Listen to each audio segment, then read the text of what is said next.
রাত হয়ে গেছে, আমরা থাকার জায়গার ব্যবস্থা করছি। এবার কিভাবে থাকবে? ঝড়ে আমাদের ঘর ডিসমিস হয়ে গেছে। নমস্কার বন্ধুরা, কেমন আছো সবাই? আশা করছি সবাই খুব ভালো আছো। আমার ফেসবুক পরিবার অল টাইম ফান এবং আমার ইউটিউব পরিবার বর্ষা পরিধিস ব্লগের আরও একটি নতুন ভিডিওতে তোমাদের অনেক অনেক ওয়েলকাম।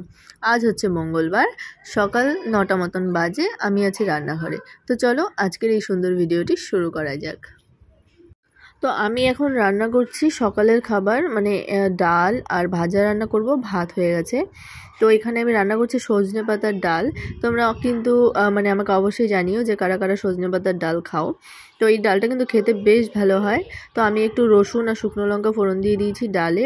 ডালটা কিন্তু খেতে সত্যিই খুব সুন্দর হয়। তোমরা যদি নাও খেয়ে থাকো কেউ, একবার কিন্তু বাড়িতে অবশ্যই খেতে পারো। আর সজনে পাতার উপকারিতা যে কত কিছু আছে সেটা নিশ্চয়ই তোমরা কম বেশি সবাই জানো। তো আমরাও আজকে খাচ্ছি সজনে পাতার ডাল। আর তোমরা তো জানোই গত রাতে প্রচণ্ড ঝড় হয়েছিল। তো সেই ঝড়ে পাশের বাড়ির একজনের সজনে গাছ ভেঙে পড়েছে। তো সেখান থেকেই আমরা কিছু সজনে পাতা নিয়ে এসেছি ডাল খাওয়ার জন্য। তো আমি কিন্তু এখন মাঝে মাঝেই পরিধিকে আমাদের সাথেই খাওয়াতে বসাই। মানে ওকে তো আলাদা করে খাইয়ে দিই, কিন্তু কোনো সময় যখন ওর খাবার টাইমটা একটু অন্যরকম হয়ে যায়, মানে আমাদের সাথে ম্যাচ করে যায়, তখন কিন্তু আমি ওকে আলাদাভাবে আর খাওয়াই না, আমাদের সাথেই খাওয়াতে বসাই। তো দেখো ওকে ভাত মেখে দিয়েছি, আমার পাশে বসিয়েছি ওকে। আমি মাঝে মাঝেই ওকে একটু ছোট ছোট করে লাড্ডু বানিয়ে দিচ্ছি আর ওকে উৎসাহ দিচ্ছি, মানে এটা ওটা বলে খাওয়ার জন্য। তো ওকে অনেক প্রশংসা করছি কি ও নিজে খাচ্ছে, খুব ভালো মেয়ে, এই ওই। তো সেইটার উৎসাহে কিন্তু আনন্দের সঙ্গে নিজে নিজেই খাওয়ার চেষ্টা করছে। হ্যাঁ, অবশ্যই বাচ্চারা একা একা কোনো কাজ করতে গেলে একটু তো নোংরা করেই, মানে নোংরা বলতে ওরা তো অতটা আমাদের মতো গুছিয়ে করতে পারে না। তো সেই কারণে মানে খাওয়াতে বসালে যেমন জায়গাটা হয়তো নোংরা করে, তারপর নিজের জামা কাপড় এগুলো তো নোংরা করে। তো আমরা সেই জন্য হয়তো কোনো সময় আর কি চাই যে না বাবা, আমি যদি খাইয়ে দিই তাহলে আমার কাজও কম হয়ে যাবে আর আমার সময়টাও বেঁচে যাবে। তো সেই কারণে তো নিজেরাই সবসময় করি, কিন্তু কোনো সময় তো ওদেরকেও একটু স্বনির্ভর হওয়ার সুযোগ দিতে হয় বলো। তো সেই কারণে আমি কিন্তু কোনো সময় ওকে নিজেকেই নিজের কাজ করতে দিই। তাছাড়া বলো তো কি, আমাদের মায়েদের একটা বড় সমস্যা হচ্ছে অপরাধ বোধ। বাচ্চা কিছু একটা চাইলো, দিলাম না তাকে, তখন মনে মনে অপরাধ বোধ হতে থাকে, কি আমার বাচ্চাটা চাইলো আমি দিলাম না ওকে, খারাপ লাগতে থাকে। কিন্তু দেখো, যে জিনিসটা ওর জন্য ভালো নয় সেটা ওকে যদি না দিই, তাহলে যতই অপরাধ বোধ হোক না কেন, এটা আমাদের ভাবতে হবে যে এটা ওর ভবিষ্যতের জন্য কিন্তু খুবই ভালো। তারপরে এই ধরো ওকে যদি নিজের কাজটা নিজেকে করাই, নিজের মনে একটা অপরাধবোধ হতে থাকে, এত ছোট, ও নিজে নিজে কি কষ্ট বা হচ্ছে ওর সেই কাজটা করতে। কিন্তু দেখো, আমরা তো মানুষ, আমাদের সমস্ত কিছুই শিখতে হয়। একটা নির্দিষ্ট সময়ের পরে এসে যখন তোমার বাচ্চাটা স্বনির্ভর হতে পারবে না, তখন কিন্তু তোমার আরও বেশি অপরাধবোধ হবে যে আমি ওকে সঠিক সময়ে হয়তো ঠিকভাবে শেখাতে পারিনি, যার জন্য এখনও সে আমার ওপর বা অন্যের ওপর নির্ভরশীল হয়ে আছে, নিজের কাজটাও নিজে ঠিক করে করতে পারছে না। তো সেই জন্য আমার মনে হয় যে এখনের এই অপরাধ বোধটুকুকে যদি আমরা কাটিয়ে দিতে পারি, তাহলে ভবিষ্যতে গিয়ে আমার বাচ্চাও মানে সঠিকভাবে আর কি সব জায়গায় নিজেকে প্রেজেন্ট করতে পারবে, আর আমার নিজেরও আর অপরাধ বোধটুকু হবে না যে ওকে আমি ঠিকভাবে মানুষ করতে পারিনি।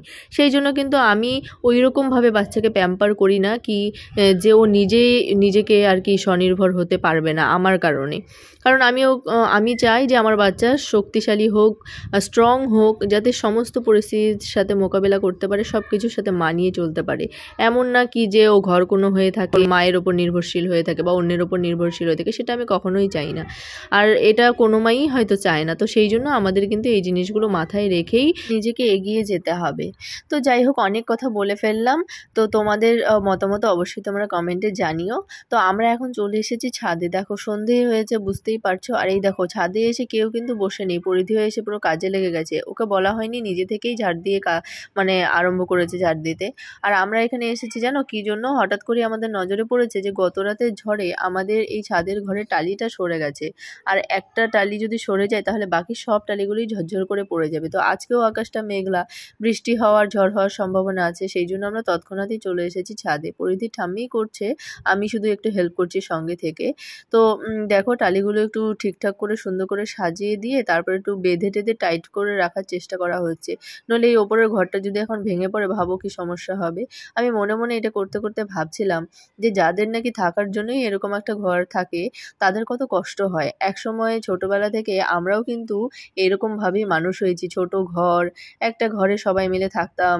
ঝড় বৃষ্টিতে মানে মাথার মধ্যে একটা চিন্তা ঘুরতো, সবাই মানে মা আমাদের সবাইকে নিয়ে বসে থাকতো কি যে কখন ঝড় থামবে, আকাশের দিকে তাকিয়ে মানে দরজার ফাঁকা দিয়ে জানলার ফাঁকা দিয়ে বসে থাকতাম যে আমাদের বাড়ির কোনো কিছু উড়ে যাচ্ছে কি না কোথাও। তো যাই হোক সেই স্মৃতিগুলো মানে অল্প অল্প করে মনে পড়ে সময়ের সাথে সাথে। মানুষের পরিবর্তন, মানুষের জীবনের পরিবর্তন, মানুষের থাকা জীবনযাত্রার পরিবর্তন তো হতেই থাকে, কিন্তু মানে স্মৃতিগুলো কোনোদিনও কেউ ভুলতে পারে না। ঠিক সেরকম আমিও ভুলতে পারিনি, ছোটোবেলা থেকে অনেক কষ্টই করেছি। তো এখন অনেকটা স্টেবল হয়েছি, কিন্তু মানে এখনও মাঝে মাঝে সেই জন্য মনে পড়ে যে নিজে যেই সময়গুলো কাটিয়েছি এখন যারা কাটাচ্ছে তাদের কতটা কষ্ট হয়। তো দেখো এই যে আমাদের কাজ বাজ তো মোটামুটি হয়ে গেছে, এখন আমরা যাব নিচে, পরিধিকে খাইয়ে দাইয়ে তারপরেই এসেছিলাম ওপরে। এখন গিয়ে ওকে একটু দেখি, পড়াতে বসাবো। হঠাৎ করে মনে পড়েছে যে আজকে তো মানে রবীন্দ্র জয়ন্তী, তো সেই হিসেব করে পরিধিকে তো কিছুই করানো হলো না। আজকে তোমরা অনেকেই রিকোয়েস্ট করেছিলে যে রবীন্দ্র জয়ন্তীতে ওর একটা পারফরমেন্স দেখতে চাও। তো আমি যেহেতু মানে ভুলে গেছিলাম, তো সেই জন্য তৎক্ষণাৎই ওকে রেডি করে একটা ছোট্ট রিলস মতন বানিয়েছি, তোমরা আশা করছি দেখেছো। তোমাদের কেমন লেগেছে অবশ্যই সেটা কমেন্টে জানিও, আর আজকের ভিডিওটা কেমন লেগেছে সেটাও কমেন্টে জানিও। আর তোমাদের যদি অন্য কোনো আরও মতামত থাকে কী বিষয়ে ভিডিও দেখতে চাও সেইরকম কিছু একটা থাকলেও তোমরা জানাতে পারো আমাকে। তো আজকের ভিডিওটা আর বেশি লম্বা করবো না, এখানেই শেষ করব। সবাই ভালো থেকো, সুস্থ থেকো, আবার দেখা হবে নতুন কোনো ভিডিওতে। এখনকার জন্য এই পর্যন্তই, টাটা।